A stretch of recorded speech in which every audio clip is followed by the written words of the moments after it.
Hey guys, this is Howard with Killing in the Name of from Rage Against the Machine. I thought it might be nice to do something a little bit different. And this is a riffer all the way. There's literally minimalistic chords in this thing. And it's pretty easy to play. You know, it's like just a collection of cool riffs. So I'm in standard tuning except for the top string, the 6th string. That is in drop D. So it's a good old drop D tuning, and I'm just going to walk you right through the tune. So here we go. So the tune opens up with the big crashing D chord, right? It's really just a D5. It's D, A, D, A, D. So even though it's a D shape, you're actually not playing the first string. You just hit the top 5 strings.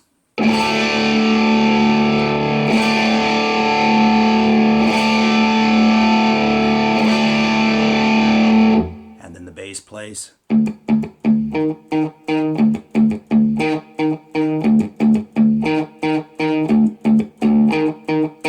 But while the bass is doing that, we slowly bring in this note, a vibrato on the 8th fret on the G string. That's a D sharp note or an E flat, whichever you prefer. Keep your output completely off, strike the string, heavy vibrato.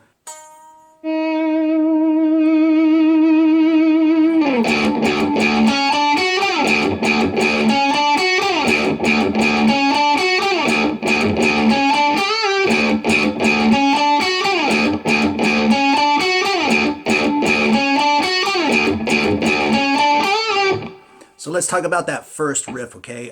First and foremost, you're definitely going to have some heavy muting going on, and everybody mutes a little bit differently, but this isn't really a palm mute in the back.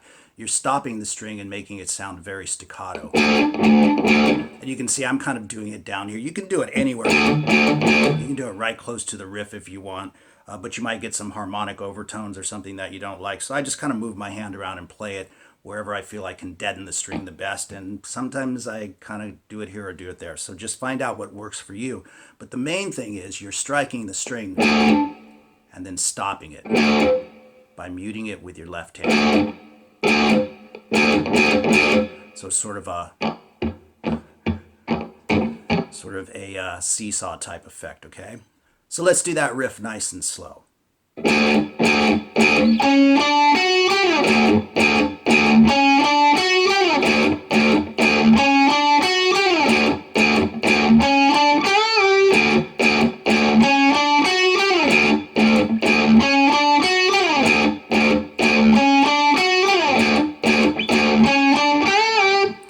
As far as that bend at the 12th fret on the G string, you can also do that by pulling the string down towards your feet.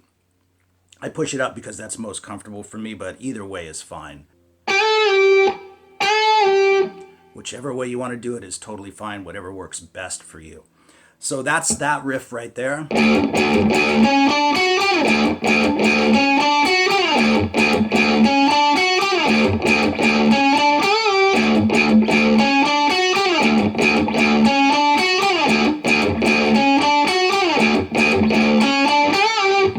And then we move into the next riff, which is played like so.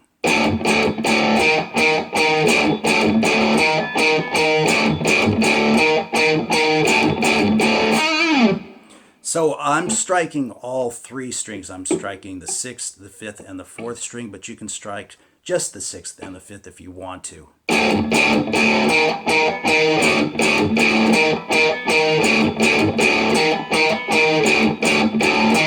And it sounds pretty much the same either way, right? But I like that about drop D tuning. Once you're in that drop D tuning, you know, you can just smack away on all 3 strings.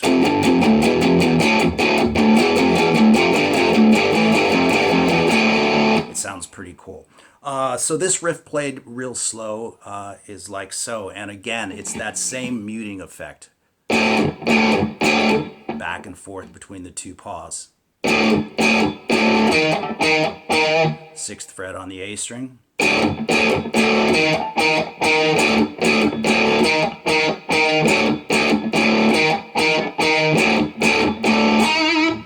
So that last note, that sometimes gets missed when this riff is being played, but he definitely plays the 8th fret on the G string, that same one that he did the swell on.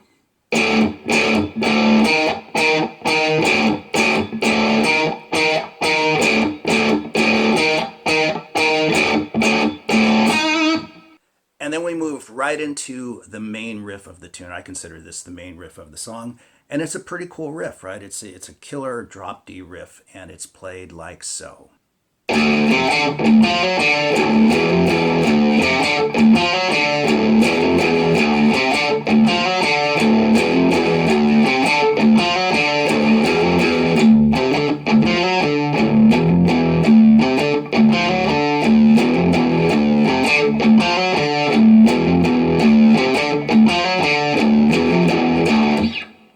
So let's slow that riff down. And the open D string, what is now the D string, the 6th string, is pretty heavily muted. I like to kind of hear that note come through a little bit because it's really part of the rhythm of the riff. But on the recording, you can hear that it's pretty heavily muted. But anyway, let's play that riff nice and slow.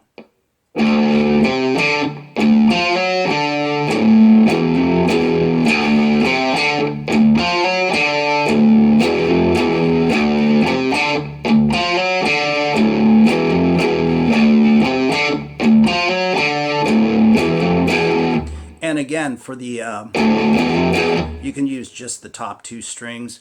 You can use all 3 if you want. It sounds pretty much the same either way.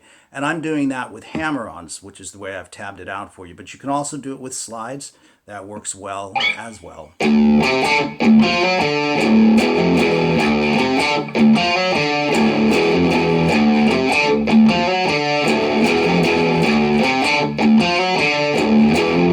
So again, just do whatever works best for you, and you'll be on your way with this one.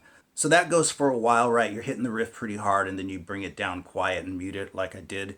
And then it gets heavy again, and the next riff that follows, like I said, this song's really a collection of riffs.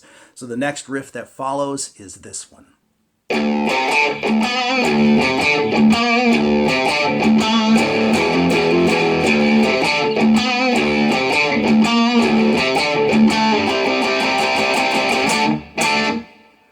So let's take that riff and slow it down as well. A special note on this one, it's the same thing played here. Open D string. And again, you can mute those really heavily if you want to. And then we just descend on the 9th fret, the 8th fret, and the 7th fret on the D string in between that.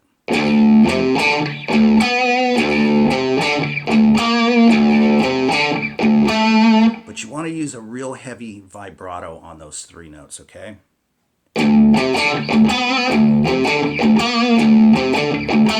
Really give them a shakedown, okay? So let me play that slow.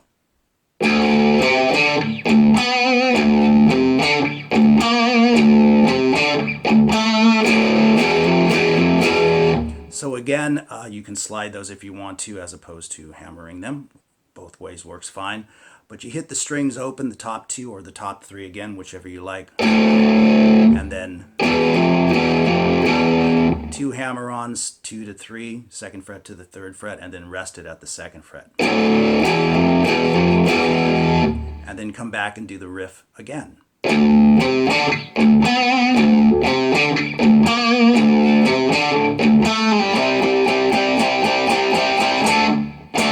So that's just a C power chord, 3, 5, 5, and then we're going to move it up a whole step to D. And in the recording, the first time you hear him do this, you kind of hear that whole chord move up, and then later on he kind of does it and slips into the octave, and we'll kind of talk about that a little bit as well. But there's a little bit of muting involved with this palm muting in the back. And you're there, okay? So again, the whole riff.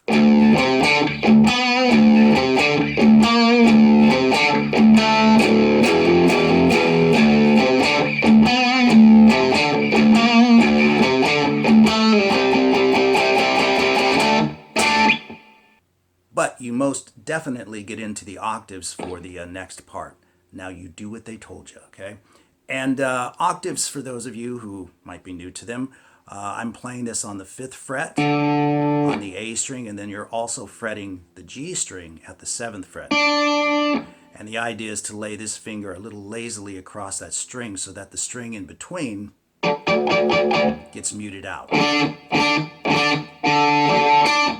And I like to play them like this with my pinky sometimes, but you can play them either way. So you want to mute those strings out, and there's a lot of muting in general going on because you want it to sound like.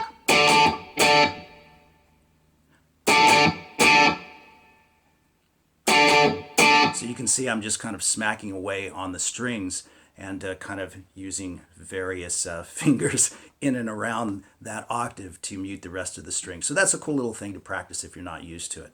So this rhythm is down, up, down.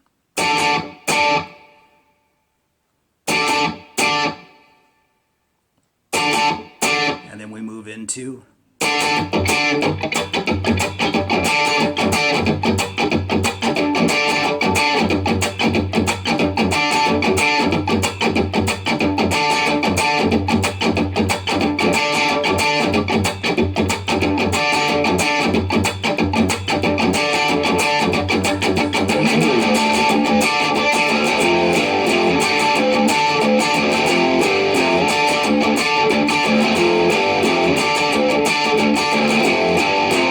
and so on. Okay, so there's a lot of heavy muting going on there, and it's got a real shuffly kind of feel to it. Let me turn the guitar down just a little bit.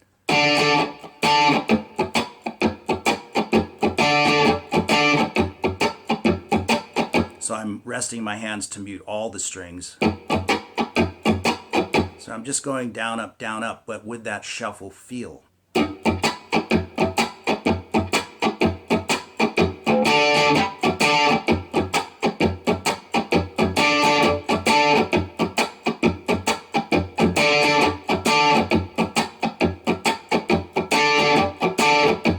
And then you bust out into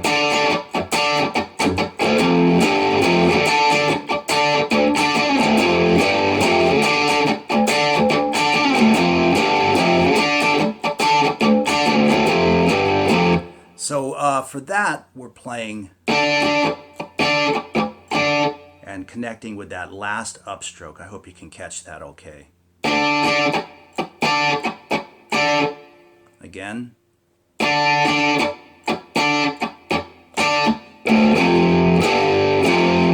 Open all 3 strings again if you want. It sounds a little bit heavier. Open 3, 5, 3.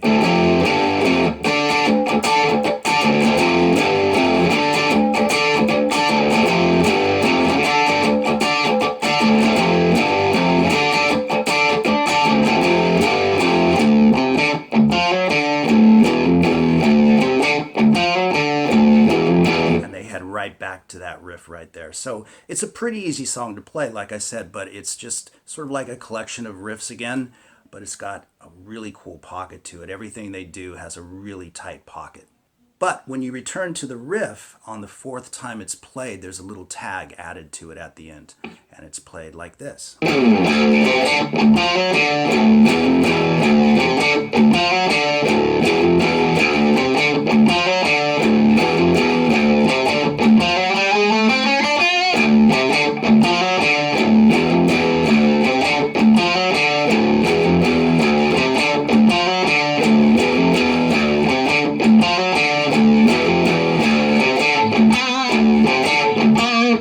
Into that riff again. Essentially everything else repeats, but you've got that little thing that you add right there.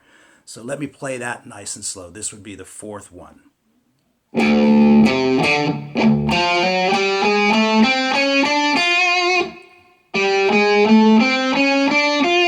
I do the hammer on. You could slide into it or whatever works best for you is totally fine. But that's the way I choose to play it.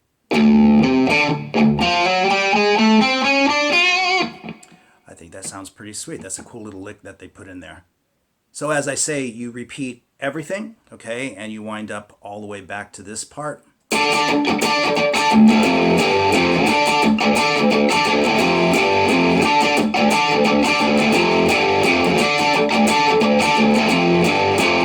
and then the guitar solo comes in, which is played with a whammy pedal. I don't have a whammy pedal handy right now, but if I get one and you guys would like me to do that, it's actually a pretty easy solo to play, but it's sort of fruitless without the whammy pedal because that gives it the whole effect that he was going for. So after all of that, again, we wind up back to this part.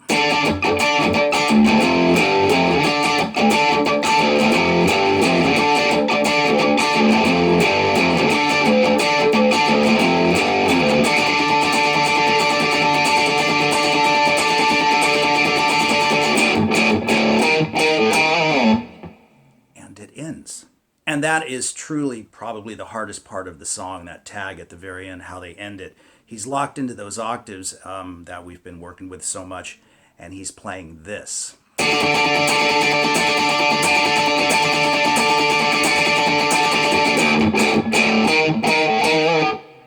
So let me once again turn down a little bit. You've got the octaves happening, and in your right hand you're playing this.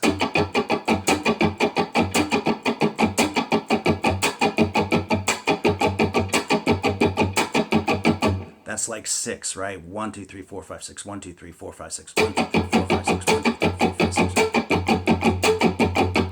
And you're accenting at the beginning of each 6. 1, 2, 3, 4, 5, 6. 1, 2, 3, 4, 5, 6. 1, 2, 3, 4, 5, 6.